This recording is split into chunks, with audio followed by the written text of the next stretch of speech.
Good morning, good morning. Y'all already know. It's morning time. Headed to the office.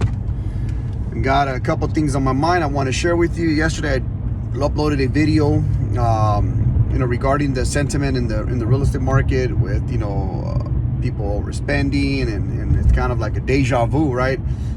From 2007. In my personal opinion, my personal situation was the same, right? I see a lot of new agents overspending and overindulging in a market that is going to be turning here pretty soon. But anyways, so a couple pointers that I wanted to share with you. A couple things that you can do to start preparing for the market shift is number one. I think is the most important thing is get rid of your credit cards. Get rid of your credit cards as soon as possible. Pay those things down ASAP. That would probably be the first thing on my schedule, is to pay that down ASAP. It's good to have your credit cards open, right? Have a healthy account. If it's $100 credit card, $20-$30 on it. Pay it off, use it, pay it off, use it, pay it off. Keeps your your accounts revolving, keeps your credit good. But having an excess amount of credit card debt not only is expensive when it comes down to interest, but it's a lot of money that you don't realize until the end of the year, after 12 months of paying on it, that all you did was pay interest on pay $500 of interest on $500 that you borrowed. So I would highly recommend that you do that ASAP. The other thing also that I would recommend, which would be number 2 on my list, is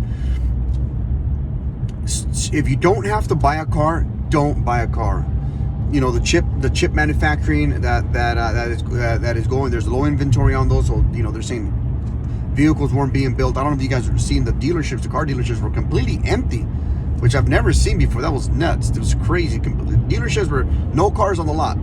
I was talking to a car salesman that actually joined our company a few years, about a year back. And crazy story, he was telling me that in the COVID, right, during COVID times, there was no chip manufacturing for the vehicles. That's why pricing went up so high. But he said that he made more money with less cars on the lot than having a lot more cars on the lot, which kind of tripped me out. I was like, wow, that's crazy. How do you pull that off, right? But again, no inventory and a high demand. So property values, just like property values go up, so do car values, right? The other thing, so number 2, right? If you don't have to pay, if you can pay off your car, pay it off ASAP. If you can't pay it off, do not buy another car. No upgrades, none of that stuff. Maintain your vehicle. My vehicle, my lease just came up. I always like to lease my vehicles first, and then after I lease them, I turn around and buy them. There's really no specific reason, guys. They've always asked me, is it better to lease or is it better to buy? What I can tell you is, if you lease, your payment's going to be cheaper for 36 months. After 36 months, you have to refinance the vehicle, pay the bank off, and you're back to almost paying the exact same payment you were paying with your lease. So, long story short, there's really no advantage. Talk to my CPA. There's really no advantage. On one side, you get tax mileage. On the other one, you get mileage. On the other side, on the lease side, you get the car payment written off. So maintenance and stuff like that. So I don't know. I didn't really see a big difference. But anyways, so get that car paid off. Do not buy another car. Number three, right now, more than ever, you should start stacking up some money. Start stacking up your chips, putting some money in your bank account ASAP. Not only to be able to cover 6 to 12 months of whatever your debt is, meaning food, cell phone, whatever, gas, whatever, car payment, whatever you normally spend on a monthly basis that is not out of the ordinary, meaning nothing extra, just to get by, right? Start stacking up those chips. You're going to need them. If you're a multi-millionaire, well then, you obviously don't have much to worry about, but most of us aren't multi-millionaires. Therefore, we have to start preparing. And even if you are a multi-millionaire, just imagine this. Even if you are a multi-millionaire and you have money saved, right? Remember, the value of the dollar is going down right now. Meaning, And they actually did a research on this, that if you have $100,000 in your bank account right now, those $100,000 are technically, because of inflation, worth about $60,000. Imagine that. You worked hard, saved all this money, put it in a bank account. Number one, you're not getting paid any interest on it. You and I both know you're not getting paid crumbs. You're getting paid when the bank is lending your money out. They're making all the big bucks. You're not making nothing. But people think, to have that security, people think, well, the more money I have saved, the better I'm going to be off. And that is a complete lie. Completely, absolutely lie. And I'm telling you this from personal experience. You have to invest your money. Stop saving money. Start investing money. Now, that doesn't mean don't save any money. I know that might sound like a little crazy there, but you should have, 6 to 12 months of your of whatever expenses you have to cover, on a bad day. Let's say you didn't make any commission checks for 6 months or 12 months. You have enough money to be able to cover all those expenses. So back to number 3, right? Right now, more than ever, you should be stacking up your chips and stop, spending on things, vacations, and stop spending on, on going out to dinners and lunches and all that extra stuff. And the reason I say that is because not necessarily that the market's going to crash, right? We're obviously going in for a market turn, and this is very typical.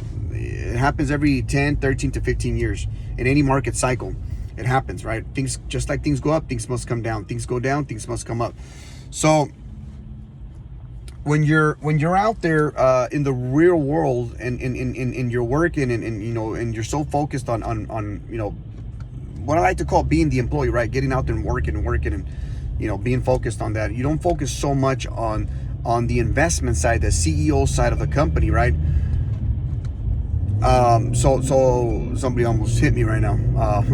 So think about how you're going to prepare your company for success, because again, in the next 2 to 3 years, the market is going to be the market that I like to call the broke man, right? The person that doesn't have any money is going to be able to get into that market and change their entire life, just like myself and my brother did. So I'm sharing this information not because I think or because of this or because of that, right? I'm sharing it because I've experienced it, I've seen it, and you can't trust anyone other than yourself. Therefore, you must do all your own research and stop going based off what other people are saying. I follow 10, 15 different mentors. Well, I would say mentors, but people that I like to listen to their ideas and all that. And the crazy thing is they're all saying something different. Half of them are saying the market's going to crash. The other half is saying it's not going to crash. Half of them are saying that it's not going to be as bad as 2008. Half of them are saying that it's. So it's a crazy world, right? It's crazy. I don't know if they do it for views or for what, but nonetheless, I've seen this market. You get that gut feeling. 2007. So I'm not here to give you some advice, financial advice or anything like that. I'm not an attorney. I'm not a CPA or anything like that. But my personal advice, because of my personal experiences, is right now more than ever, pay down those credit cards. Right now more than ever, don't buy a car. Right now more than ever, start saving up funds, right, for 6 to 12 months. And right now more than ever, start focusing on how we're gonna get ahead in the next 2 to 3 years.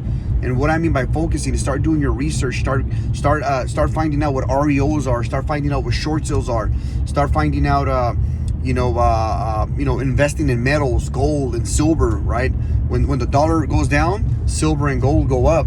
So you got to start thinking outside of the spectrum, outside of your square, outside of your box, if you want to get ahead in life. So that was my thought for today, ladies and gentlemen. A couple pointers on how to help you, how to determine what we should be doing here in the next 6 to 12 months, and what's going to happen. I don't know. I don't have a crystal ball, but I have a gut feeling we're definitely going to go in for a turn.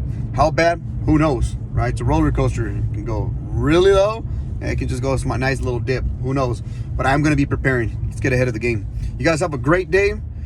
Great talking to you guys again. If you guys like this video, drop us a line. Subscribe, hit the like button. Appreciate you guys. We'll see you guys on the next one. Take care.